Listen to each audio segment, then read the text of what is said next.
Good evening, everyone. How are you this evening? I love that Boo Boo is the timekeeper of Smart Start. She posts, Miss Cheryl, it's 6 o'clock. It's like, I know. I have to wait till the video catches up because sometimes all this stuff is happening in the background that, trust me, you don't necessarily want to see on Smart Start.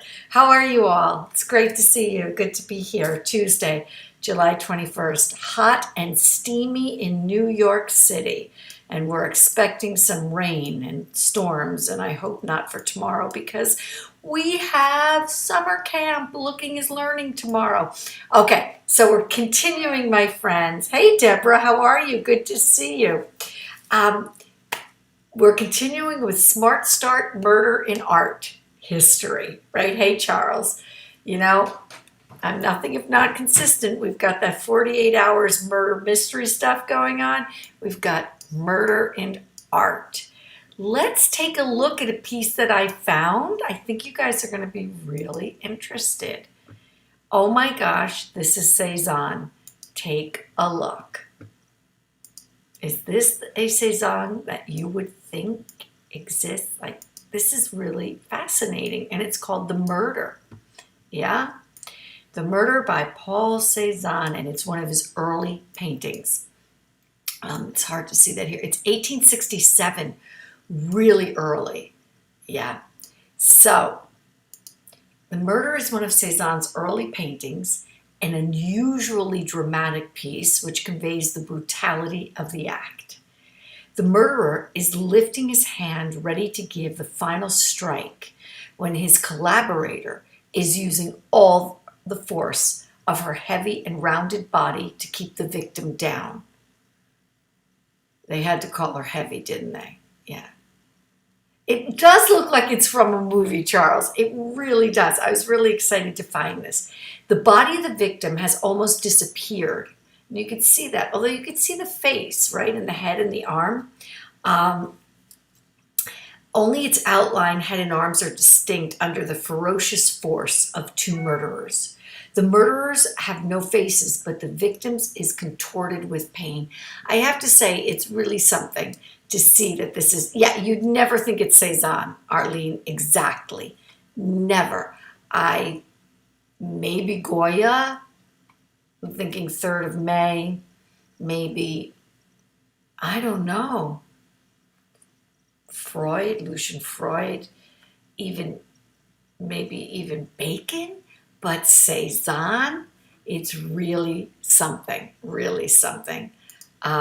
Yeah, I was really excited to find this, which goes to show you how macabre I am right now. Okay, Cezanne is not concerned with the identities of the murderers. They could be anybody. Cezanne presents the act as one of anonymous violence. Their crime is not given an explanation. And I think that that's why it's so interesting, as opposed to yesterday when we looked at David's Marais, the death of Marais. We know who this figure is, right? Even if we don't know it 100 years later or 200 years later, whenever it is, we can look him up. He's a formidable figure. He's important. But here, we have no idea who this is or why this is. Yeah. Is it in a cave? Actually, that's a good question. It looks like it's in a cave, right? Let's look at that background. I can't tell if, when I first saw it, I thought it was kind of on a beach and there are these waves, but I don't know. It's hard to place it. That's a really good observation. It's really hard to place where this is. I want to see if my mother makes it on tonight. My mother's been so frustrated because the tower near her house has gone out, the AT&T tower, and she hasn't been able to watch. So Jean should be working very hard right now to get my mother on the show. Hey, Leslie, how are you? Leslie, we continue with our 48 hours murder mystery and Smart Start. So let's talk about this murder. And this is a Cezanne, which is really surprising.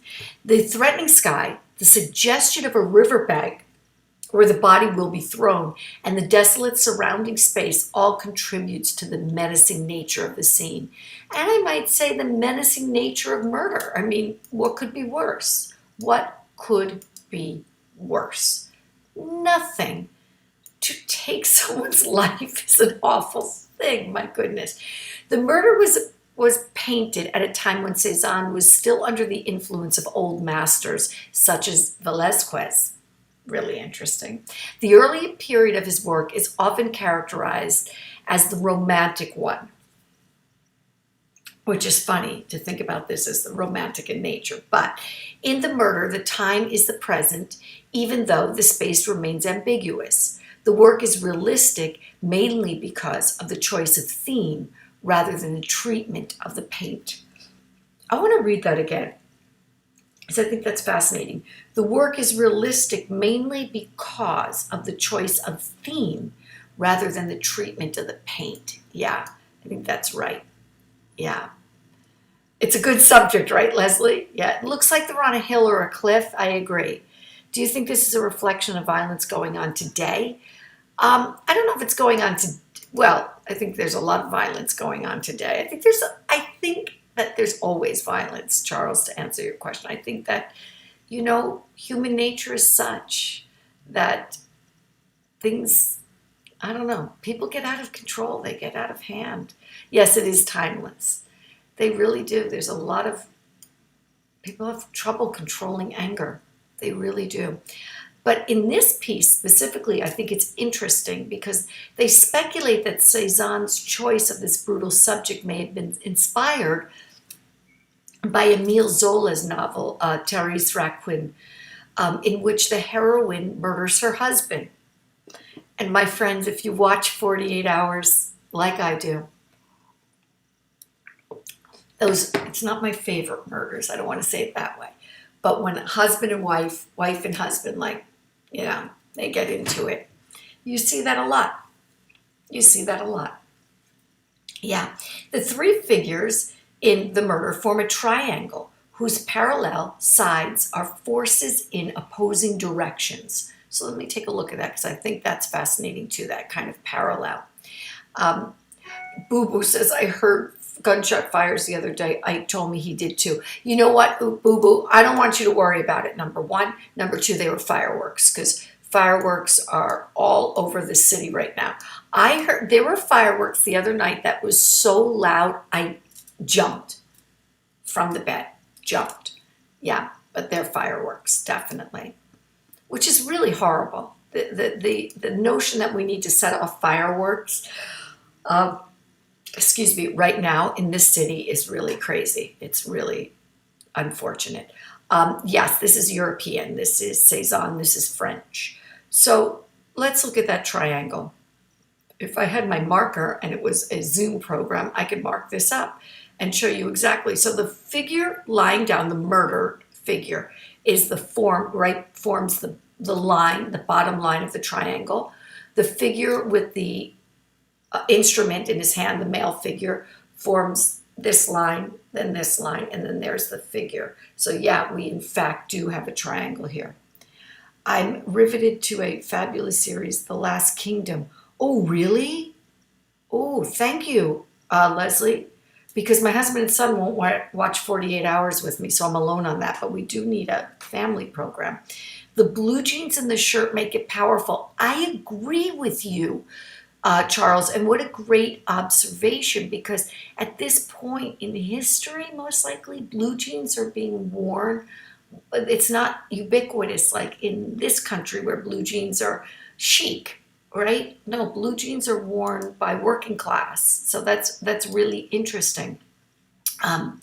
So they form a triangle whose parallel sides are forces in opposing directions. The murderer is lifting his hand, ready to give the final blow, while his collaborator is using all her strength to keep the victim down. And I'm going to you'll see tomorrow's piece will relate to this as well, in that notion of that diagonal. So we have the diagonal, the forcing of the the opposing direction, right? The final blow and then the holding down, those two forces happening. Yeah, they do pop up weirdly. Ooh, I agree with you with that. Excuse me. So let's see. The body of the victim has almost disappeared under the force of the two murderers. The sweeping movement of the male murderer, obvious is his jacket and legs, conveys the power of the moment. His hands and legs are elongated and distorted for the same effect. The handling of paint is heavy and in many parts rounded. For example, in the arms of the collaborator, foretelling of the luminous volumes of Cézanne's most famous landscapes. And I'm going to show that to you because there is a connection here. Yeah, it is like a Hitchcock, I agree. Cézanne repeated the theme of the murderer in a watercolor. It's now in a private collection, so I don't have that. Yeah, so let's take a look. Let's take a look. So it's fascinating what happens with Cézanne's work. I love this early work for him, though. It's really interesting. So we go from this. Now watch what happens. That was very early, but this is very late. So although this is not at all a depiction of murder, it has to do with death, right? And it's the dramatic resignation to death informed several of his still life paintings in the final period of 1898 to 1905, which takes the skulls as their subject. Today, the skulls are in his studio.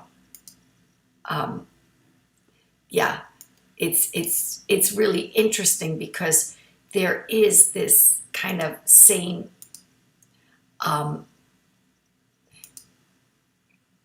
color palette, I want to say, about that. Yeah, as this. Now I want to show you here. Let's look at, so if this is, let me just go to here. That's 1901, and my numbers are a little wonky. This is 1867, the murder piece. Look at 1868. Look what happens in 1868, the overture. Vastly, a year later, yeah, and we're seeing change. Oh, that's so funny, Charles. So how does this make me feel? Yeah, well, it's one man and one woman killing another person, Boo-boo. I'm not sure it's two men killing a woman. You know what? I'm going to answer that in a second, Charles. And then 1895. Look what happens. And here, as it says, it illustrates Cézanne's increasing trend towards terse compression of form and dynamic tension between geometric figures. I mean, in so many ways, Cézanne really brings us to Cubism. Yeah, it's a big difference. Yeah, he is good at always asking that. It's really a phenomenal difference. So let me I'm going to switch for 1 second because I want to juxtapose these. This is image 43. And just give me 1 second, Charles. I think I'm going to answer your question. I actually like the painting a lot. How does it make me feel? It makes me, which is a really good question, it makes me feel like thinking about human nature more. It makes me want to, this murder, right? Although we started this as kind of tongue-in-cheek and, 48 hours mystery, and that's what, I do to relax, which tells you a little bit about me. It does make me want to delve into more of the human psyche, what happens to people, that it's one thing to think about revenge on a human being, or to, everybody's got an imagination and people have dark sides. I mean, it's completely another to actually do something like that. But when I look at the artists, the way the artists work, I think it tells me, I don't know, I find it fascinating about what it tells me about this artist, So look at this as we go from his earlier work to what becomes his most famous work. It's really It's really, really fascinating, which I really love. You know, I'm not sure that I don't know that I agree necessarily with what is written, what I was reading, where it says that, let's read it again. The handling of paint is heavy and in many parts rounded. For example, in the arms of the collaborator, foretelling the luminous volumes of Cézanne's most famous landscapes. Yeah, I see the roundedness. I don't know if it foretells. I don't know. For me, this doesn't foretell much. I don't think so. Yeah. Oh, that's interesting. Yeah. Litruck. So I don't know. Does it foretell anything to, I don't know. I like seeing the trajectory of his life. I do think what I like about this also, to answer your point, is I love the fact that I really like that it's influenced by Emile Zola.